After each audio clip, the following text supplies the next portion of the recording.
네, 2021년 3월 25일 이정훈입니다. 북한이 탄도미사일을 오늘 아침에 쐈네요. 일본 측 보도를 보니까 420, 430km를 비행했다고 되어 있습니다. 떨어진 바다는 동해 쪽에 일본 EEZ 바깥이다라고 되어 있습니다. 한국과 일본 사이에는 각각 EEZ 배타적 경제적 수역을 긋고 나서 가운데 중간 수역을 남겨놨습니다. 거기에서 서로 합의를 해서 딱 그어야 되는데 합의가 안 돼갖고 중간에는 앞으로 긋자 하고 비워놓은 공간이 있는데 거기에 떨어졌습니다. 그러면 이게 무슨 뜻이겠습니까? 일본을 완벽하게 도발하지 않으면서 그리고 유엔 안보리 규제를 어기면서 도발을 시작하는 거죠. 네. 북한은 지난 3월 16일 김여정 담화를 통해서 때때라는 얘기도 했고 뭐 임기 말에 처한 문 정권을 어렵게 하겠다는 얘기도 했었고 뭐 계속 도발을 신호를 보냈습니다. 그 직전에는 말레이시아에서 이제 북한의 누굽니까 문철명인가요? 김정은을 위해서 그러니까 고가품을 사들이고 하는 친구, 그 친구를 말레이시아가 미국으로 넘겼죠. 그래서 미국 법정에서 이제 재판이 시작됐습니다.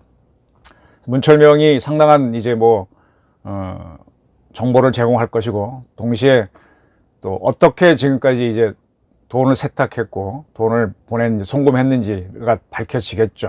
플리바기닝까지 가면 나오겠죠. 그래서 지금 북한이 상당히 이제 코너에 몰리게 될 텐데, 거기에 대한 반발로서 3월 16일 김여정이가 자기네가 분리하게 되면 누구한테 화풀이 하겠어요? 문재인 정권이잖아요. 문재인 정권은 자꾸 허점을 만들어 주니까 뭐 대화하자 이렇게 자꾸 기어 들어가는 모습 보이니까 이인영 씨가 특히 앞장서서 그러니까 이제 이걸 상대로 하는 겁니다.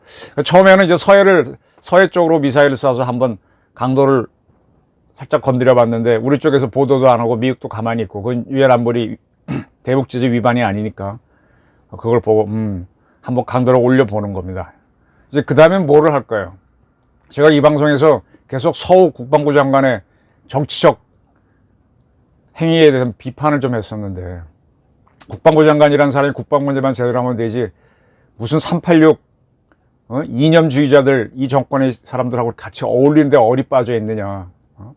국방부 장관이 잘못됐다라고 얘기하면서 북한은 어쩌면 제2의 천안함 같은 도발을 할 수도 있다. 서쪽으로 동쪽으로 왔다 갔다 하면서 우리의 좀 주의를 흐트러뜨린 다음에 할 수 있다. 그리고 지금 3월 26일 천안함 11주기를 앞두고 어떤 정치인들은 오지 말라 이렇게 정치적 중립을 강조하면서 우리 국방부 장관은 오히려 거꾸로 노는 이런 걸 좀 비판했었는데, 이러한 것들이 다 안보의 위기가 오는 거죠. 북한은 분명히 선거를 앞두고 문재인 정권을 한번 흔들어 놓겠다고 해서 공언을 했으니까 이제 할 겁니다. 지금 북한을 볼 때, 저는 문재인 정권의 행태를 예측하는 것보다 북한을 예측하는 게 더 쉬워요. 북한이 오히려 말 한 대로 움직입니다. 근데 이게 문재인 정권은 한참 이거 하다가 안 되면 갑자기 딴 걸 터뜨려요. 예? 그래서 이제 뭐 옛날 윤석열 총장 징계도 막 하다가 그냥 그게 곤란해지면 딴 걸 뻥 터뜨리고 이런 식이거든요. 그래서 오히려 예측하기 어렵고, 북한은 뭐 한다 그랬으면 합니다. 하는 쪽, 그래야만 자기들 말에 권위가 서고 이제 문재인 정권도 귀를 기울일 거고 미국도 기울일 거니까 그렇게 합니다. 그래서 북한이 이렇게 나왔기 때문에 지금 김여정 담화를 다시 한번 볼 필요가 있는데요. 3월의 봄 계절에 모두가 기대하는 따뜻한 훈풍이 아니라 스산한 살풍을 몰아오려고 작정한 것이다. 이런 얘기들을 했거든요. 남조선 당국의 앞길이 무척 고통스럽고 편하지 못하게 될 것이다. 문재인 정권이 고통받는 거야 워낙 해놓은 게 있으니까 그러려니 하지만 우리가 고통을 받지 않습니까? 경제도 어려운데 어떻게 해야 되겠습니까? 지금 군인들이 훈련도 덜 받고 군기도 빠졌고 휴대폰 갖고 들어가서 병사들도 지금 그렇고 많이 지금 문제가 많습니다. 그렇다고 해서 즉응을 할 수 있는 것도 아니고, 지금 북한이 옹진반도에 배치한 방사포 가지고 연평도나 그 인근에 있는 한 섬을 집중 포격하면 어떻게 될까요? 안 한다고 보는 것도 그것도 오만입니다. 북한은 워낙 코너에 몰려있기 때문에 할 수도 있습니다. 이런 것들을 경우의 수를 열어놓고 대비를 해야 되는데 이 정부가 하고 있는지. 그래서 지금부터는 지금 북한이 하나하나 단계적으로 올라갈 겁니다. 올라가면서 뭐 잠수함을 가지고 뭐 할 수도 있고, 지금 저 최원일 천안함 함장도 정보의 실패다. 그리고 김동식 당시 이함대 사령관도 저한테 계속 정보의 실패였다. 그때 정보 쪽에서 보내준 자료를 보게 되면 북한이 잠수함은 풀었는데 시운전 중이다. 그 대비를 안 하게 되는 거죠. 정보가 실패하게 되면 작전이 안 나오니까. 지금 계속 이 정권이 북한에 대해서 유화 제스처를 보내고 뭐 비완 벙커까지 이인영 장관한테 공개를 하고 이런 것들이 다 북한한테 오해를 만들거든요.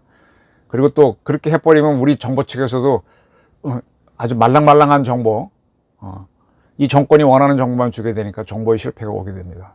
지금 서욱 장관 좀 제대로 군을 좀 챙기고 각 주요 전투 사령관들, 정보부대 사령관들 제대로 움직여야 할 때인 것 같습니다. 그리고 필요하면은 북한이 무슨 도발을 했을 때 바로 응징을 해버려서 한 10배, 30배 보복을 해버리면 북한이 이것도 안 통하는구나. 말레이시아한테 당했고 미국한테 당했고 한국한테 화풀이 했는데 여기서 당했구나. 그러면 우리가 꿍 하게 되면 우리 말을 듣습니다. 그 대화에 정분리하면 대화에 나올 수도 있습니다. 어떻게 보면 통일을 할 수 있거나 남북 대화를 할 수 있는 절호의 기회가 오니까 지금 문재인 정권 사람들이 할 수 없더라도 우리 서욱 장관이나 합참의장이나 각군 총장들 좀 딱 준비했다가 오면은 바로 응전하자, 이런 태세를 좀 갖춰주길 바라는 바입니다. 어쩌면 이것 때문에 문재인 정권은 큰 덕을 볼 수도 있습니다. 두려워하지 말고 북한이 이상한 짓 하면은 바로 쳐버린다라는 그런 계획을 한번 준비하고 부하들에게 위임을 해주고 그렇게 하면서 군도 한번 사기를 올리는 기회를 만들길 바랍니다. 감사합니다.